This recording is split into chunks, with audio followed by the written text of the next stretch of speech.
삶의 현장이 신앙의 터전이다. 네, 저와 여러분들이 살고 계신 그 삶의 현장이 바로 하나님이 우리에게 주신 신앙의 터전이며 사명의 장소인 것을 깨달으시기를 예수 이름으로 축원합니다. 오늘 본문이 말씀합니다. 그런즉 너희가 어떻게 행해야 될지를 자세히 너희 자신을 주의하여 보고 지혜 없는 자처럼 하지 말고 지혜 있는 자 같이 하여 세월을 아껴라. 때가 악하니라. 그러므로 어리석은 자가 되지 말고 오직 하나님의 뜻이 무엇인지를 이해하라. 술 취하지 마라. 방탕한 것이니 오직 너희는 성령의 충만함을 받아라 말씀합니다. 자, 여러분, 하나님은 우리 각자에게 삶의 현장을 주셨습니다. 하나님이 주신 삶의 현장이 가정이든지 직장이든지 교회든지 그곳이 실체적인 신앙의 터전이며 하나님이 기대하시는 사명의 장소라는 것을 깨달으시기를 예수 이름으로 축원합니다. 여러분, 우리 각자의 시간과 우리에게 주신 재정과 우리에게 주신 재능을 잘 관리하셔서 여러분들 각자에게 기대하고 계신 하나님이 기대하는 신앙의 터전이 무너지지 않도록 여러분 신앙 관리를 잘 하시기를 예수 이름으로 축원합니다. 자, 여러분, 우리는 지금 예수를 믿고 신앙생활을 합니다. 근데 우리의 신앙은 절대로 여러분 허상이 아닙니다. 허상으로 신앙을 붙들고 있으면 비전도 미래도 막연하기 때문에 현재 실체 속에서 지금 우리의 삶 속에서 신앙의 터전 속에서 사명의 자리에서 역사하시는 하나님의 일을 여러분 놓쳐버릴 수 있습니다. 그러니 우리는 신앙을 허상으로 바라보지 마시고 실체 속에 역사하시는 하나님의 일을 우리 모두가 경험하시기를 예수 이름으로 축원합니다. 아멘. 여러분, 비전은 대단한데 꿈은 대단한데 맡겨진 사명을 대충 넘어간다면 하나님은 결코 그 비전을 붙들고 우리를 위하여 일해 주실 수는 없습니다. 여러분, 지금 우리가 섬기는 이 믿음의 신앙은 하나님을 섬기는 겁니다. 우리의 생사화복을 주관하시고 우주 만물을 창조하신 창조주 하나님을 섬기는 것이 저와 여러분의 신앙 생활입니다. 아멘. 마태복음 22장 37절로 38절에 보면 하나님이 말씀합니다. 너희는 목숨을 다하고 마음을 다하고 뜻을 다하고 너희의 성품을 다하여 주 너희의 하나님을 섬겨라. 이것이 첫째 되는 계명이다. 그리고 내 이웃을 내 몸과 같이 사랑하는 것이 둘째 되는 계명이라고 말씀하셨습니다. 여러분, 우리가 믿는 신앙은 지식이 아닙니다. 아, 그렇구나 하고 깨달음으로 끝내면 안 됩니다. 우리의 신앙은 생명 자체를 지금 생활화하고 있는 겁니다. 아멘. 여러분, 신앙은 들어서 성경의 지식을 쌓는 것은 더더욱 아닙니다. 여러분, 성경의 지식이 쌓아져서 날로 깊어간다고 그것이 우리를 생명으로 이끌어갈 수는 없습니다. 여러분, 성경은 지식을 쌓는 것이 아니라 저와 여러분들이 날마다 순종 속에서 먹어야 되는 영적인 양식이라는 걸 깨달으시기를 축원합니다. 아멘. 여러분, 묻겠습니다. 여러분, 신앙생활 왜 하십니까? 왜 지금 믿음 생활을 하고 있나요? 자, 여러분, 어떤 사람이 요리 학원을 다녔어요. 나는 요리가 좋아요. 그리고 요리 학원을 다니면서 요리를 많이 배웠어요. 그런데 이 사람이 나는 요리가 좋아서 요리 학원은 다니지만 절대로 요리는 안 만들 거예요. 자, 여러분, 이게 말이 되나요? 학생이 공부를 해요. 난 학교를 열심히 다니고 공부도 아주 열심히 할 거예요. 그러나 나는 배운 것은 절대로 안 써먹겠습니다. 라면 이게 말이 되나요? 여러분, 우리가 신앙생활을 하면서 내가 교회를 다니고 예수를 믿고 신앙생활을 하는데 나는 절대로 하나님의 뜻대로 순종은 안 할 거야. 여러분, 이렇게 된다면 이건 믿음이 아닙니다. 내가 신앙생활을 하면, 내가 예수를 믿으면 거기에 따라 나타나는 하나님께 대한 순종이 따라오는 겁니다. 그런데 나는 기도하되, 나는요 열심히 철야 기도도 하고 금식 기도도 해요. 그러나 나는 예수님을 닮아가는 신앙의 거듭남은 안 할 겁니다. 이건 기도가 아니죠. 여러분, 이렇게 한다면 이건 신앙도 아닙니다. 우리가 기도한다면, 우리가 열심히 기도를 한다면 예수님 닮아가기 위해서 하는 겁니다. 우리가 열심히 신앙생활 한다는 건 거듭나기 위해서 하는 겁니다. 우리가 열심히 신앙생활 하는 건 하나님의 뜻 가운데 마지막 우리의 종착역은 천국 가는 겁니다. 근데 나는 이 땅에서 신앙생활을 하고 예수는 밑에 천국은 나와 상관없어 라고 한다면 이것은 결코 올바른 신앙은 아닙니다. 여러분, 신앙생활을 하는데, 예배 생활을 하는데 변화가 없다면, 거듭남이 없다면, 여러분 삶이 달라지지 않는다라면 그 이유를 우리는 찾아봐야 합니다. 여러분, 우리의 삶과 비전은 같이 가는 겁니다. 여러분, 신앙의 비전이 다르고 우리가 사는 삶이 다르다면 이건 올바른 하나님의 뜻은 아닙니다. 믿음은 변화가 오는 겁니다. 믿음은 달라지는 겁니다. 믿음은 옛것이 죽어지고 새로운 것으로 덧입어지는 겁니다.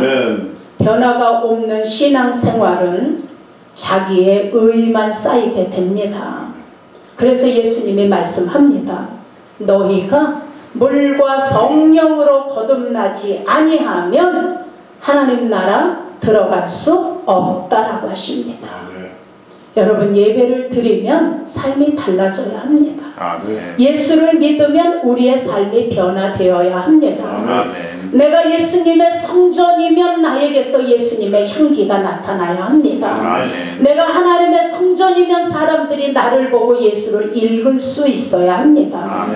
여러분, 오늘 하나님께서 우리에게 말씀하신 약속과 우리에게 주신 교훈과 우리에게 하시는 책망은 여러분 아주 실제적인 겁니다.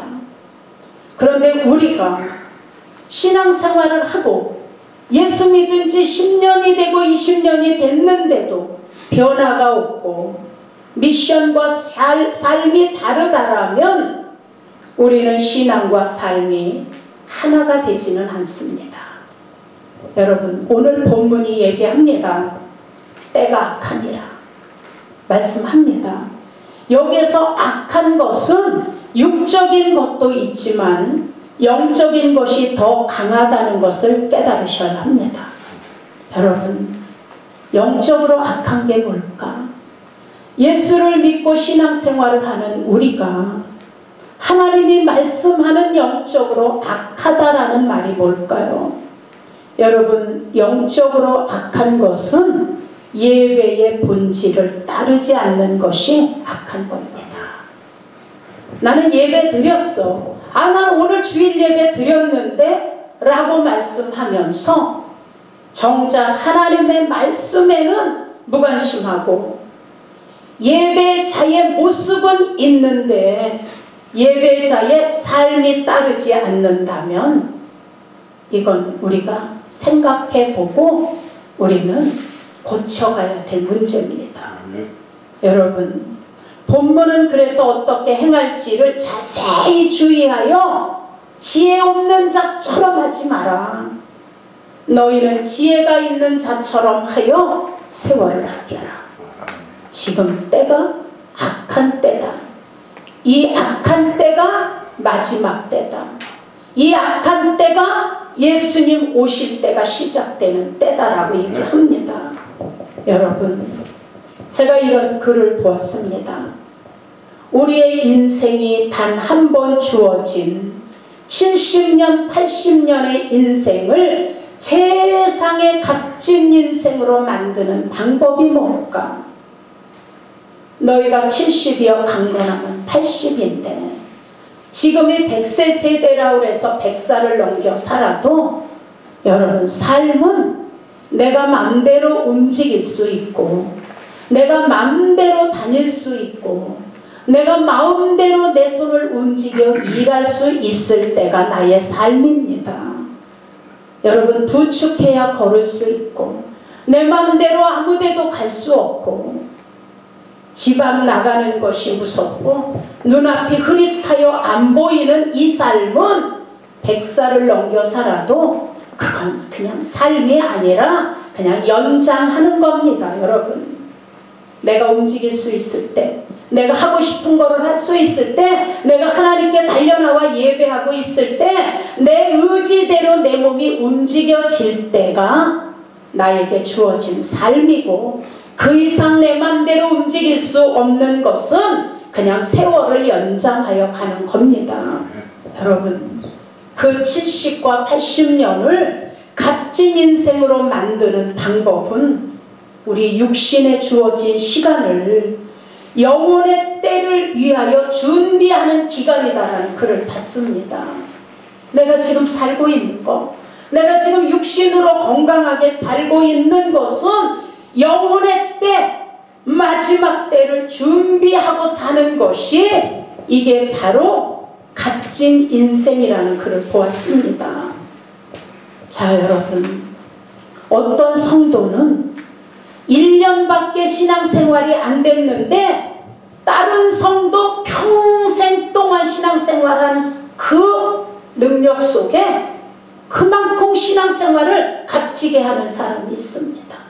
그 성도의 1년의 신앙생활이 옆에 있는 성도 평생 신앙생활하는 것보다 더 값지고 더 하나님이 기뻐하시는 이런 신앙생활을 하는 사람이 있습니다.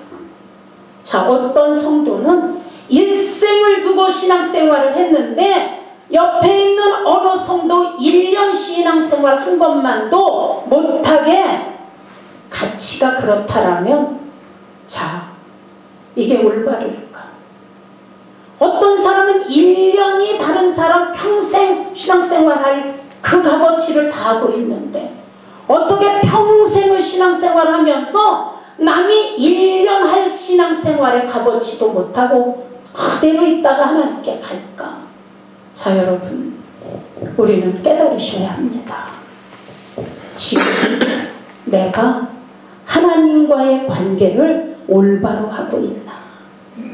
지금 내가 육신으로 사는 이때에 영혼의 마지막 때를 준비하고 있는가 생각하셔야 합니다. 여러분, 여러분의 영혼의 때를 위해 준비하며 육신의 삶을 살고 있다라면 그는 결코 허상의 믿음 생활을 했다라고 볼 수는 없습니다. 사랑하는 여러분, 우리의 신앙생활이 남이 일생 동안 해도 못한 것 같은 신앙생활을 우리 삶 속에서 하시면서 하나님의 뜻대로 순종하고 가시는 진짜 믿음이 뭔지를 믿음의 생활을 하시는 저와 여러분이 되시기를 예수 이름으로 축원합니다. 아멘. 여러분, 세상 일은 지배하고 관리하면서 우리가 세상의 모든 주어진 삶의 현장 속에서 우리에게 주어진 세상의 일은 지배하는 겁니다. 관리하는 겁니다. 그리고 그 삶을 충실하게 사는 겁니다. 그러나 충실한 우리의 삶 속에서 영혼의 때를 향한 고삐만은 여러분 늦추지 마시기를 예수 이름으로 축원합니다. 아멘. 오늘 예레미야 7장 1절로 7절에 말씀합니다.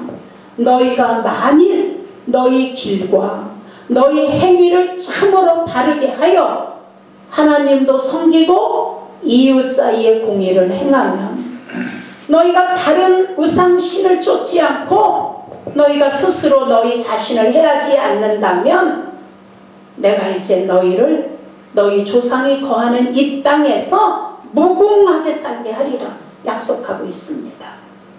자, 여러분, 우리가 믿는 이 믿음, 예수를 믿는 우리의 신앙은 믿어도 되고 안 믿어도 되는 것이 아닙니다. 여러분, 세상에 있는 모든 일들은 내가 할 수도 있고 안 할 수도 있습니다. 내가 갈 수도 있고 안 갈 수도 있습니다. 내가 따라가서 할 수도 있고 안 할 수도 있습니다. 그러나 우리의 믿음은 믿어도 되고 안 믿어도 되는 게 아니라, 믿음은 여러분 확실하게 선택하고 붙들으셔야 되는 겁니다. 왜? 이 믿음이 영생이냐 아니면 사망이냐 갈라지기 때문입니다. 지금 우리의 믿음은 희미합니다. 그러나 여러분, 얼마 후에